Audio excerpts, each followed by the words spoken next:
Back and solo the inbounder. Fuller with it! Russo in space. Service in. Oh, and he scores! Line drive off the glove of Zamora. Parker comes home and Solo love it. Georgia Southern walks it off. Eagle Nation, welcome back to another edition of the GATA Zone, your one-stop shop for a deeper look inside Georgia Southern athletics. I'm your host, Danny Wall of GATA Productions, and we are gearing up for softball season as I'm here with head coach Sharon Perkins getting ready for the 2026 campaign. Coach, welcome to the GATA Zone. Glad you're with us. Thanks for having me. You get ready for year 5 with Georgia Southern. What's been the excitement level getting ready for this season? I think we're just sick of playing each other in scrimmages, so we're ready to get it going. Yeah, overall, Coach, the way last season ended, 29-25, you had your best start in Sun Belt Conference play in Georgia Southern history since joining the league. When you look at the success overall from last season, the way this team has continued to build, how do you look at that year and then take that into this season? Yeah, I think the biggest thing is we graduated 3 players. So we have a ton of the team returning. We have some really good newcomers, so we're really excited about them. But, you know, we bring back a bunch of leadership. 2 of our top 4 hitters were freshmen last year, and they were out the last couple of weeks. So we're just really excited to have everybody back. Yeah, that's the biggest thing. 13 returners, and last season, a lot of freshmen got opportunities. Right. They got a chance to prove themselves and excel throughout the year. So now they got that first year under their belt out of the way. What's been the growth process for players like Kayla Christensen and others that's been able to take that first year and being able to add on here in 2026? I think the biggest thing is when you come in as an incoming freshman, nobody knows you. You know, so you can kind of come in and start swinging at whatever. So she was hot right out of the gate, kind of, you know. So was Peyton Cushman.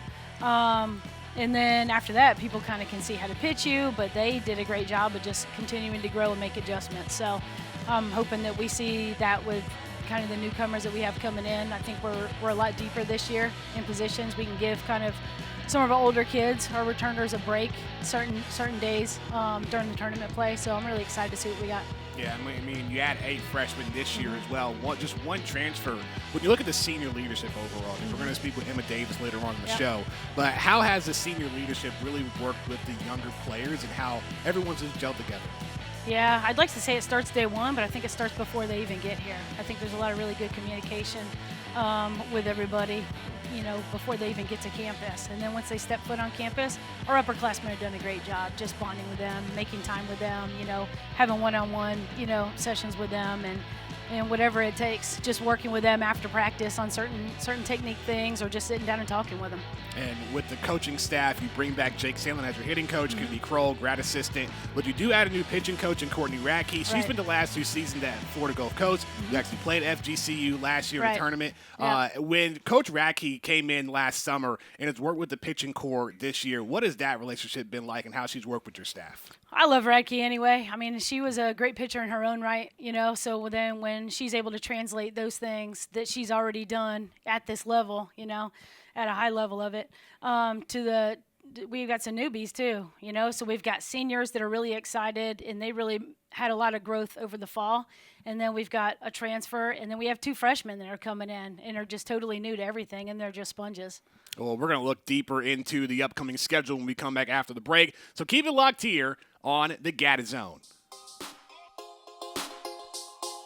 You can pick 2 medium 2-topping pizzas for $6.99 each. But we decided to give kids that worked up an appetite other items that cost around $6.99 each instead. All right, who's hungry?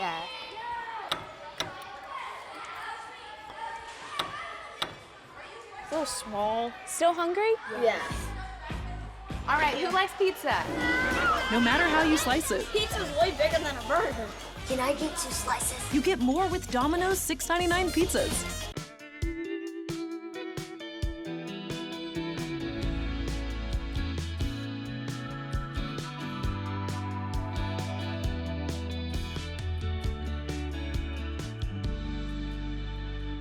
So the stigma is that creatives aren't good at sports, but I'm here to prove them wrong. Go, Dad! Sorry, bud. In marketing, we always swing for the fences to deliver home run campaigns. Let's go, Dad.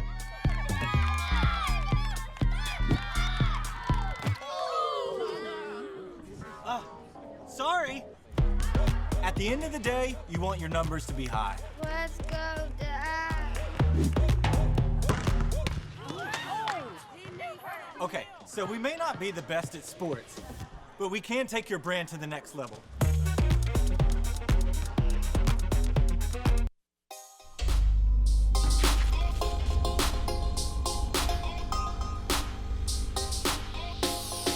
Welcome back to the GATA Zone. Danny Wall, along with Georgia Southern softball head coach Sharon Perkins. Coach, earlier the Sun Belt preseason polls came out. You were picked to finish 8th in the league. Texas State the favorites. Right. But the way you've seen the Sun Belt play out these last couple of years, it is a gauntlet. And even the way the tournament went between James Madison and Coastal Carolina, two teams that were in the bottom of the league entering that tournament, it can go to anybody.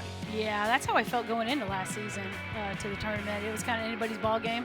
And we don't get to play everybody, so we don't get to see them. You know, it's one thing watching them on video, but if you don't really face them live, it's kind of hard to tell what you're dealing with. But, yeah, Texas State had some crazy stats just overall, not just the pitching. Yeah. Yeah, I mean, you just look at the way the Sun Belt has kind of just been rotating around. It used to be Louisiana being one of the top teams. And they've got some good – yeah, they picked up some good kids, so, yeah. Like Louisiana, Texas State, Troy, Louisiana Monroe, who you'll face this season, Right. all challenging opponents. But let's dive deeper into the 2026 season schedule, because you kick off the year with the tournaments. You start Right. with the Bash in the Borough at home, and then you go to the Bama Bash. You'll Right. face Alabama. You'll even face teams like Clemson and Mississippi State in non-conference play here. Right. Yeah, we're excited about that. I mean, we get to face Liberty, which is always cool.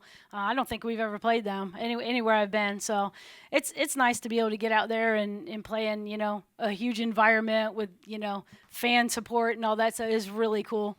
And we just try to go to new places and see different competition. Yeah, that's what the first month and a half is all about in the season. You get to play numerous games, 5-game weekend tournaments. You get to test out the fatigue and just the way the team can play overall. You figure everything out, and then you get into the Sun Belt Conference series opener against James Madison in the middle of March. You'll face Coastal Carolina on the road, who won the Sun Belt Championship. Louisiana Monroe in April, who was picked second in the league. Then you finish on the road at Georgia State, and then the Sun Belt Tournament this year in Lafayette. That's right. Ready to go back. I haven't been back since I played. Wow. I think 90, 96, 95, I guess was my last playing year. That's the last time I've been there. It's changed a lot. Yeah. I mean, the one thing that stayed the same, though, at the Sun Belt Tournament, only 10 teams go. And that just adds a little bit more pressure the way the Sun Belt is so competitive. Right. I mean, when you just look at the league continuing as we speak on that, how do you just see things planning out this year, given there's so many teams looking to make a statement? Yeah, I mean, when I was doing the voting, I'm very particular about it. I'll go through, I look at all the stats, I see who's returning, who they lost, and I'm like, man, some of these teams really picked up some good kids. So it's kind of going to be, duking it out. Anybody's ball game again, I think.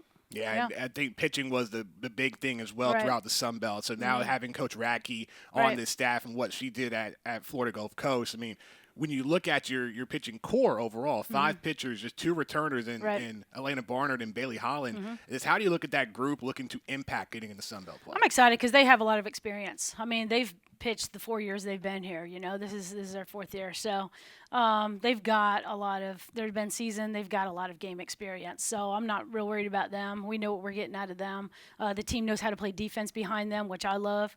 And then we're bringing 2 lefty freshmen in. So that's a totally different look. We've not had a lefty since we've been here. So it's nice to bring that in too. Well, final question for you, Coach. I mean, the biggest thing about this team, you love defense. It really was the backbone of the overall, the way the team was so successful. What do you want Eagle Nation to know about this year's team as you get ready for the 2026 season? We're scrappy. We're a gritty team. You know, we're going to do whatever it takes to make the play. So we're going to play hard behind our pitchers. And offensively, I think you're going to see a change. I'm excited. Well, Coach, Eagle Nation's excited. We can't wait to see the team get back in action at Eagle Field. Best of luck to you this season. Thanks, man. Hail Southern. When we come back after the break, our own Sky Taylor catches up with senior outfielder Emma Davis. So keep it locked here on the GATA Zone. Speed matters at Parker's Kitchen. Skip the wait and trade those slow-moving drive-through lines for grab and go at Parker's Kitchen. Pop in, grab a breakfast biscuit, and go on your way. Fresh baked biscuits and croissants with your choice of crispy, juicy chicken tenders, sausage, bacon, egg, and cheese. Ready to grab and go. Right now, grab our new $5.99 breakfast meal deal. A delicious sausage, egg, and cheese biscuit, a hot coffee, and a crispy hash brown for just $5.99. Grab and go at Parker's Kitchen. As children, We wanted to build something amazing. Maybe a huge tower for heroes. Our imagination soared. At Georgia Southern University, that spirit stays alive in our students. We chase our curiosities. We think big and achieve more than we ever dreamed. Beyond goals, beyond limits. Georgia Southern University. Soar beyond. The region's airport of choice is Savannah Hilton Head International. 11 airlines with unlimited options. Over 30 nonstop destinations. Over 60 daily departures. And we've been voted the #1 U.S. airport 6 years in a row. Savannah Hilton Head International. All you have to decide is where to next. SAV is proud to be the official airport of Georgia Southern. Visit flysav.com.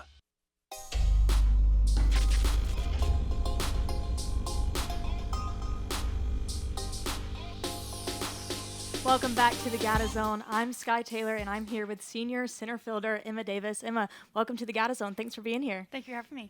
So I want to start out. Tell us a little bit about yourself, where you grew up, and what landed your decision to play softball here at Georgia Southern.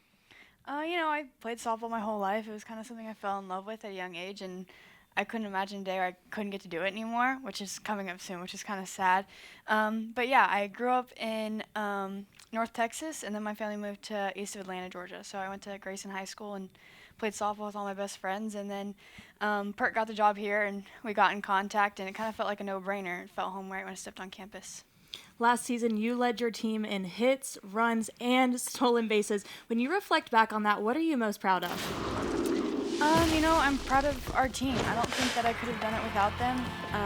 They support me along the way, and as long as our coaches. I couldn't imagine a life where I didn't have Perk and I didn't have the coaches' support, and then also just continuing to work hard. I'm not done yet, and I'm excited to have a better year. Now you're heading into your senior season. What are some of the expectations that you have for yourself and for this team that you guys kind of had worked on during the offseason to achieve some of those goals?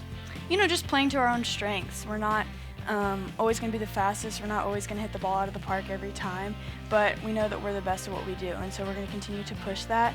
I'm excited. I've been working hard in the weight room. I've been hitting the ball pretty far, so I'm excited for that, and I'm excited just to see what we can do when we put it all together in game play. What is something that is exciting you the most about this team that you want Eagle Nation to know? We just love each other. Truly, last season we were super, super close. We had a small group and we were tight-knit, and after our loss, we were like, I just wish that I had another day. I just want one more day to spend with my best friends. And so when we sat down at the end of the fall, some of the things we talked about were trusting each other and challenging each other and embracing the suck and just continuing to improve, even in March and April and as we continue into the season. And then after that, just seeing how many days we get to spend together, because they're all numbered. And so if I get to play 80 days with my best friends, or if I get to play 100, whatever day I get, I'm excited for. If you had to pick one word to describe the vibe of this team heading into the 2026 season, what would it be and why?